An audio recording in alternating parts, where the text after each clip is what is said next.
Assalamualaikum warahmatullahi wabarakatuh.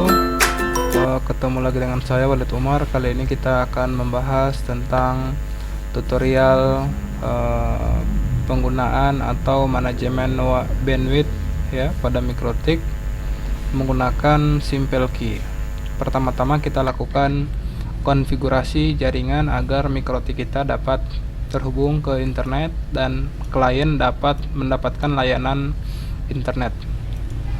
Pertama, kita aktifkan WLAN-nya, kita beri IP address pada router, pada interface 1, ether 1. Oke, ada kesalahan ya. Jadi kita menggunakan 1.100. Oke. Setelah itu kita definisikan IP address untuk WLAN.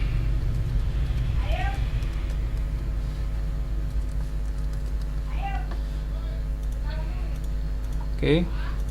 Setelah itu kita akan mengkonfigurasi DNS. Kita konfigurasi DNS. Kita konfigurasi gateway.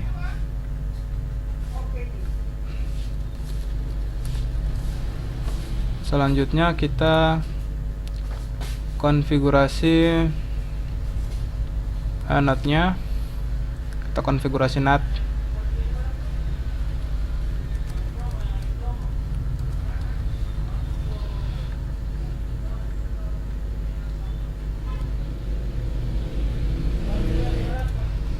Setelah itu kita konfigurasi DHCP server.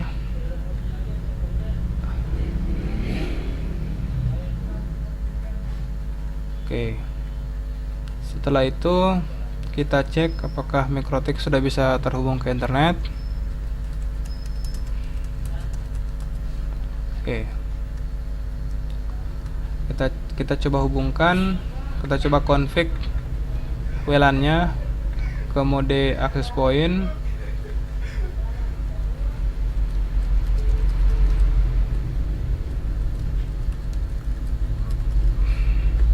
Oke, access point-nya Simple Key. Kita coba connect ke access point Simple Key. Oke. Nah, kita cek apakah Mikrotik akan disconnect sejenak. Kita coba ping ke internet. Kita tunggu hingga proses autentifikasi jaringan berhasil. Oke. Saat ini kita sudah terhubung ke internet. Kita pun bisa mengakses website. Kita bisa mengakses internet. Ya. Oke. Setelah itu kita akan mulai pada konfigurasi bandwidth management. Pertama-tama kita buka kembali Mikrotiknya.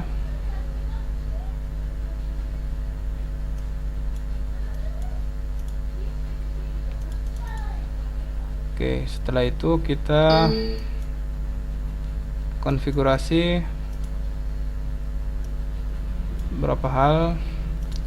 Kita buat Simple Key. Ini akan menjadi rule utama ya. /24. Terus kita arahkan bandwidth yang didapat oleh user adalah 3 MB. Oke. Max limitnya 3 MB. Oke. Setelah itu kita coba speed test. Kita coba speed test. Apakah bandwidth yang didapat benar-benar 3 MB?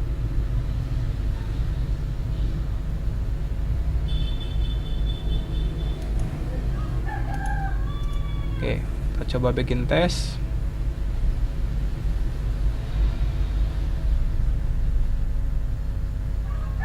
Oke. Kita amati.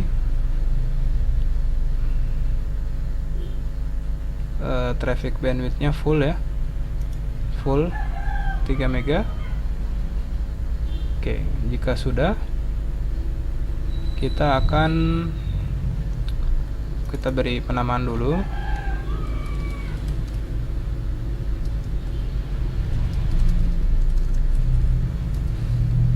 Selanjutnya kita akan menambahkan ya, kita akan menambahkan IP address dari komputer yang kita gunakan.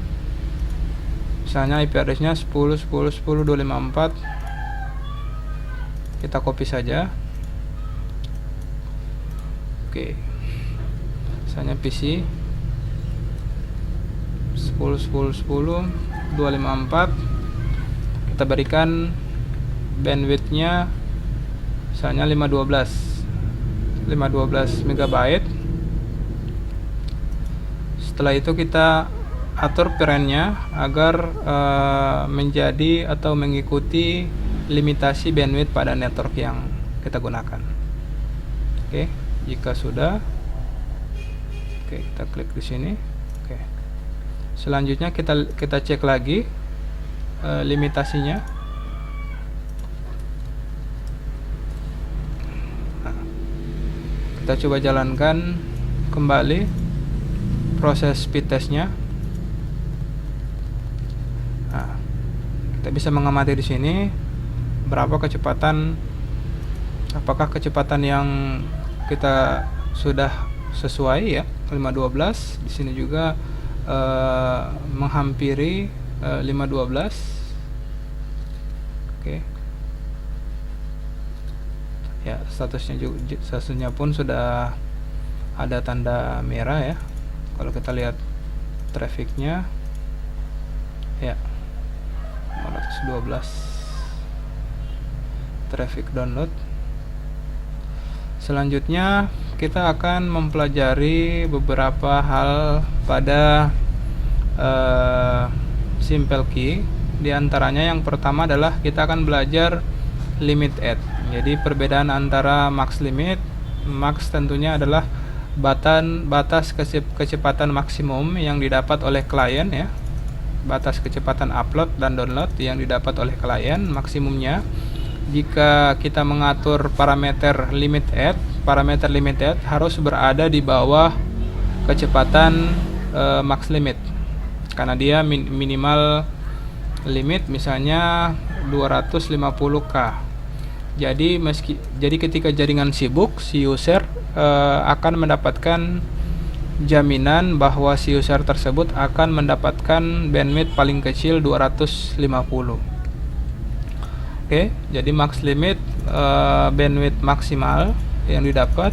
Selanjutnya limit add adalah bandwidth, batasan bandwidth. Setelah itu kita akan memainkan sedikit pada bagian burst limit. Burst limit adalah istilahnya sebagai bonus bandwidth ya, bonus bandwidth yang diberikan kepada user dalam jangka waktu tertentu. Jadi misalnya burst limitnya 1 mega. Nah, adapun penentuan waktunya berapa lama burstnya akan berjalan, kita bisa menentukan pada burst time. Misalnya burst time-nya akan berjalan selama 10 detik ya, 10 second. Nah, selanjutnya kita akan menentukan rentan burst threshold. Ini adalah batasan di antara, jadi ketika kecepatannya naik ke 1 mega dalam jangka waktu burst time yang ditentukan, selanjutnya dia akan kembali ke kecepatan normal. Misalnya kita berikan di sini 256. Oke. Terus kita apply. Sudah. Di sini hampir lupa ya, kita bisa menambahkan priority. Artinya ketika terdapat 10 orang user yang sedang aktif, kita bisa memberikan prioritas penggunaan bandwidth yang spesial. Misalnya kita ingin user A adalah mendapatkan, meskipun semua user menggunakan bandwidth yang sama, menggunakan bandwidth misalnya kecepatannya sama secara keseluruhan, namun kita bisa mengatur skala prioritas user-user mana saja yang diberikan prioritas khusus. Untuk pemberian prioritas sendiri ya, range-nya itu dari 1 sampai 8. Defaultnya 8. Kita coba saja ya,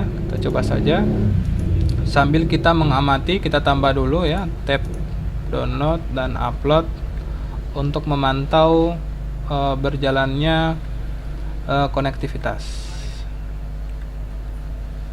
Oke, kita coba jalankan bandwidth management lagi.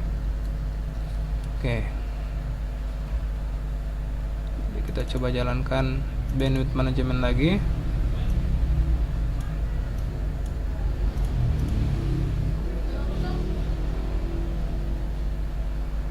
Oke, kita coba jalankan, begin test.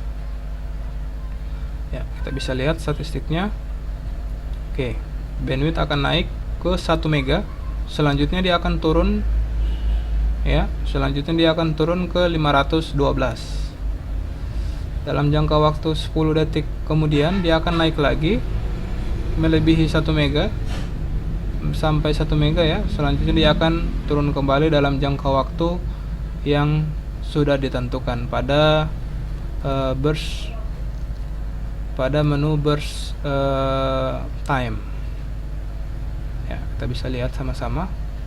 Si user akan mendapatkan bandwidth, istilahnya lonjakan atau bonus bandwidth kepada si user.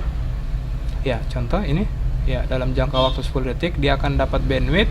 Setelah itu dia akan turun kembali, ya. Dia akan turun kembali. Saya rasa mudah untuk tutorial dasar tentang simple key. Apabila ada pertanyaan, masukan dipersilahkan agar tutorial-tutorial yang saya buat lebih baik lagi ke depannya. Terima kasih. Apabila ada pertanyaan, silakan di kolom komentar. Wassalamualaikum warahmatullahi wabarakatuh.